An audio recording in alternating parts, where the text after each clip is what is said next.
In 1995, a tiny chip maker faced the humiliation of refunding its biggest customer just to survive. Today, that same company holds the keys to the world's AI future. Its grip is so tight that some call it a $5 trillion time bomb. You've heard of rapid success, but the truth behind NVIDIA is far more dangerous and far stranger. How did one near-bankruptcy gamble create the empire, shaping what is real and what is illusion?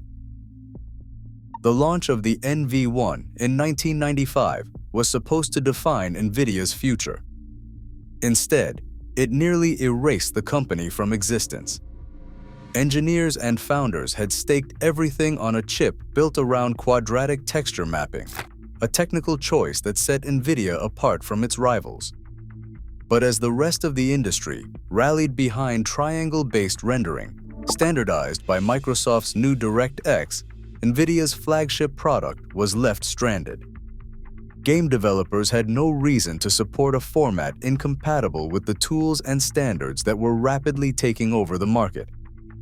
The consequences were immediate and brutal. The NV1 failed to gain traction with both hardware partners and consumers. Sales collapsed. NVIDIA's cash reserves dried up. Within months, the company was forced to slash its staff from 100 down to just 30. Seasoned engineers, some of whom had left stable jobs to join the startup, packed their boxes and walked out the door. For those who remained, every day felt like a countdown to bankruptcy. The sense of desperation shaped every decision inside the company. As the market moved on, NVIDIA's proprietary gamble looked less like innovation and more like a fatal miscalculation. The team watched as competitors shipped DirectX-compatible cards, quickly sweeping up contracts and developer support. Meanwhile, NV1 inventory piled up in warehouses, unsold and unwanted. Inside the office, the mood was grim. Some questioned whether the company should even try to build another chip. Others argued for doubling down on their unique approach. But Jensen Huang, NVIDIA's co-founder and CEO, made a choice that ran against instinct. He ordered the team to abandon their proprietary technology and pivot toward industry standards. Admitting the mistake meant swallowing pride and risking the last of the company's reputation. But clinging to the wrong bet would only guarantee extinction. The NV1 disaster left NVIDIA battered, nearly broke, and facing a future that seemed all but lost. Jensen Huang picked up the phone and called Sega. The NV2 was dead before it began, another quadratic chip, already obsolete before the first line of code was finished. Instead of pushing ahead with a doomed project, Huang made the call most founders would never consider. He told Sega the truth. NVIDIA could not deliver. The technology was the wrong bet. The deal was off. Sega had already advanced millions for the project.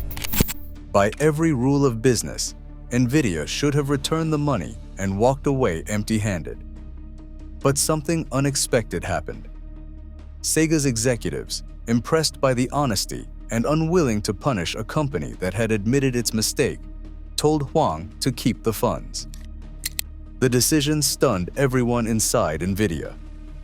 The money, intended for a failed console chip, became a lifeline. With the cash from Sega, the team had just enough runway to try one last time. This time, there would be no proprietary gambles. The new chip would follow the industry standard: direct 3D compatibility, triangle rendering, everything the market demanded. The result was the Riva 128, launched in 1997. For the first time, NVIDIA had a product the market actually wanted. Sales surged. The company pulled back from the brink. Huang later admitted that owning up to the error, rather than hiding it, was the only reason NVIDIA survived. The Sega refund story became legend inside the company, a reminder that integrity, even when it means admitting failure, can be the difference between collapse and a second chance. Without that act of honesty, there would have been no Riva 128, no IPO, and no NVIDIA as the world knows it today. Inside NVIDIA, survival became a ritual. The memory of nearly running out of money was burned into the company's DNA. Engineers worked late into the night, driven by a sense that any mistake could be the last. Jensen Huang coined a motto that echoed through every meeting: act as if you're always 30 days from bankruptcy. Every project, every deadline, carried the weight of that countdown. The pressure did not fade after the Riva 128's success. Instead, it hardened into an expectation: work relentlessly, question every assumption, and never let comfort dull your edge. This intensity shaped a culture where risk was tolerated, even encouraged, as long as it was paired with brutal honesty. Mistakes were called out in front of the team. There was no safety net, no room for complacency. Yet, people stayed. In an industry where companies bleed talent, NVIDIA's turnover rate hovered at just 2.7%. That number was almost unheard of in Silicon Valley, where competitors routinely lost engineers to the next hot startup. The secret was not just fear or loyalty, it was wealth. NVIDIA's stock, once nearly worthless, became a golden handcuff. Engineers who had survived the early years found themselves holding options that turned into small fortunes. Leaving meant walking away from a future most tech workers only dreamed of. For many, the grueling pace and public scrutiny were a price worth paying. The chance to help build something lasting and the possibility of life-changing money kept desks filled and lights on long after midnight. This paradox defined NVIDIA's rise. The company demanded everything, but it offered a shot at greatness and a stake in the outcome. The scars of near collapse did not fade with success. They became the engine that drove NVIDIA to take bigger bets, move faster, and accept risks that others would not dare consider. In 2006, NVIDIA released something that would quietly change the entire direction of the company: CUDA. On the surface, it was just a set of software tools for programming GPUs, but CUDA did something no one else had managed. It let researchers and engineers use NVIDIA graphics cards for much more than games.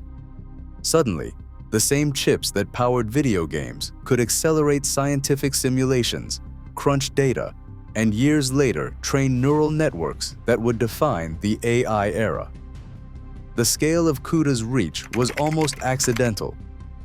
At first, Wall Street barely noticed, and even inside NVIDIA, some questioned the investment. But researchers, always hungry for more computing power, started building on it. By the early 2010s, CUDA had become the secret engine behind breakthroughs in fields from physics to genomics. The ecosystem grew rapidly: more than 300 specialized libraries, thousands of GPU-accelerated applications, and a developer base that ballooned into the millions. Today, over 5 million developers rely on CUDA, and more than 40,000 companies have built products around it. Once a developer wrote code for CUDA, switching to a different platform meant rewriting everything from scratch. The deeper the world built on CUDA, the higher the cost of leaving. This technical moat, forged by early adoption and constant expansion, gave NVIDIA a grip on the software side of computing that no hardware rival could match. What started as a niche toolkit became the foundation for everything from AI research to drug discovery, quietly locking an entire generation of innovation to NVIDIA's platform. In early 2018, NVIDIA unveiled the GeForce Partner Program, GPP, a move that sent shockwaves through the PC hardware industry. The pitch was simple: manufacturers could unlock better pricing, marketing funds, and early access to chips if they joined. But buried in the agreement was a demand that crossed a line. To participate, partners had to make their gaming brands exclusive to NVIDIA. That meant dropping AMD, or at least stripping the AMD name from their most recognizable gaming products. Asus, MSI, and Gigabyte, companies that built their reputations on choice, would have to rebrand or sideline their AMD lines just to keep their NVIDIA deals. Behind closed doors, the pressure was intense. Partners faced a stark choice: lose access to the world's most desirable gaming GPUs, or cut ties with AMD and reshape their entire product identity. Reports surfaced of manufacturers quietly shifting their branding, planning to launch new lines for AMD products while keeping their flagship gaming series tied to NVIDIA. The industry called it legal extortion. Critics warned that this was not just aggressive marketing. It was a power play designed to choke off competition and lock out rivals by force. The backlash came fast. Media outlets, analysts, and gamers accused NVIDIA of abusing its dominance. Whispers of antitrust scrutiny grew louder. Within 2 months, under mounting public and regulatory pressure, NVIDIA abruptly canceled the program. The GPP saga exposed a willingness to wield monopoly power in ways that tested the limits of fair competition. For many, it was a warning. NVIDIA's hunger for control did not stop at technical innovation. It extended to the very heart of the gaming ecosystem. Regulators rarely intervene in the world of high-speed silicon. For years, NVIDIA's rise seemed immune to outside scrutiny. That changed in May 2022, when the Securities and Exchange Commission announced a $5.5 million penalty against the company. The charge was simple, but damning. NVIDIA had misled investors about the true source of its soaring gaming revenues during the cryptocurrency boom. Inside NVIDIA, executives knew that demand for graphics cards was being driven by cryptocurrency mining, not just by gamers. Internal estimates and sales reports showed that miners were buying up vast quantities of GPUs, fueling year-over-year growth. Yet in official filings, NVIDIA attributed the surge to gaming, downplaying the impact of cryptocurrency. The company disclosed crypto mining's effect in some business segments, but left it out of the core gaming narrative, the very numbers that analysts and investors used to gauge NVIDIA's future. The omission was not just a technicality. Investors had pressed for clarity, asking how much of the windfall was tied to a notoriously volatile market. By failing to provide a full picture, NVIDIA left shareholders flying blind. The Securities and Exchange Commission's order made it clear: selective disclosure is not an option when billions are at stake. For the first time, NVIDIA faced a formal consequence for its communications with the market. The $5.5 million fine was a rounding error compared to quarterly profits, but it carried a message. Even the most formidable chipmaker could be called to account. Regulatory lines had been drawn, and NVIDIA was now on the radar. Allegations have followed NVIDIA as closely as its breakthroughs. The GTX 970, launched in 2014, promised gamers a full 4 GB of high-speed memory. Within months, customers discovered a technical catch. Only 3.5 GB operated at peak speed, while the remaining ½ GB slowed to a crawl. Forums exploded with claims of deception. Lawsuits soon followed, accusing NVIDIA of misleading advertising and demanding accountability. The company settled, offering cash compensation to affected buyers, but never admitted intent to deceive. To this day, no internal documents have surfaced proving a deliberate cover-up. The facts remain murky. What is certain is that trust took a hit, and NVIDIA's reputation for transparency was called into question. Other accusations have surfaced too, but with even less clarity. Reports circulated about Jensen Huang's alleged use of complex trust structures to shelter billions from taxation. Some pointed to filings in Nevada and rapid trust valuation growth as evidence of aggressive tax planning. Yet no government investigation or court ruling has confirmed wrongdoing. These stories live in the shadows, fueled by speculation and the company's meteoric rise. Journalists and whistleblowers continue to dig, but so far the line between rumor and proof remains blurred. In the absence of hard evidence, the allegations serve as a reminder: when a company grows this powerful, every move, real or rumored, draws scrutiny. NVIDIA's grip on the future of artificial intelligence extends far beyond Silicon Valley. In Washington, export controls have turned the company's chips into instruments of state power. The US government now dictates which countries can access NVIDIA's most advanced processors, blocking shipments of high-end A100 and H100 chips to China and other rivals. These decisions are not just about business. They shape the global balance of power. The world's leading supercomputers, national defense projects, and next-generation research all depend on NVIDIA hardware. No other company holds such leverage. NVIDIA controls nearly 90% of the global AI chip market, making its products the backbone of everything from language models to autonomous weapons.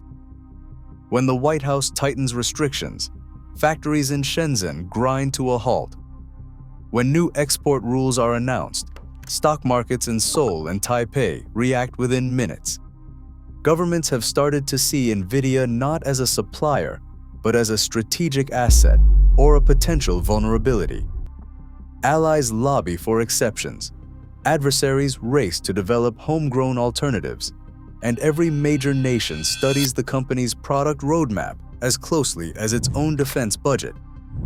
In this new era, a single company's silicon has become a lever for economic warfare, and the world's most advanced technology is rationed by policy, not price. NVIDIA's grip on the world's most advanced technology comes with a hidden weakness. In its most recent financial disclosures, the company revealed that just two unnamed customers, widely believed to be Google and Microsoft, accounted for 39% of its total revenue. These are not just buyers.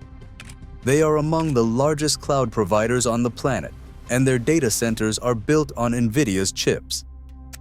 Behind the scenes, both companies are pouring billions into developing their own AI accelerators, quietly racing to reduce their dependence on NVIDIA's hardware. The relationship is uneasy, built on mutual necessity, but shadowed by looming rivalry. If either Google or Microsoft succeeds in breaking away, the impact would ripple across NVIDIA's balance sheet and the entire AI ecosystem. For now, the world's biggest tech firms remain locked in a cycle of buying chips from the very company they hope to outgrow. The foundation of the AI revolution rests on a single supplier, and the line between dominance and disaster has never been thinner.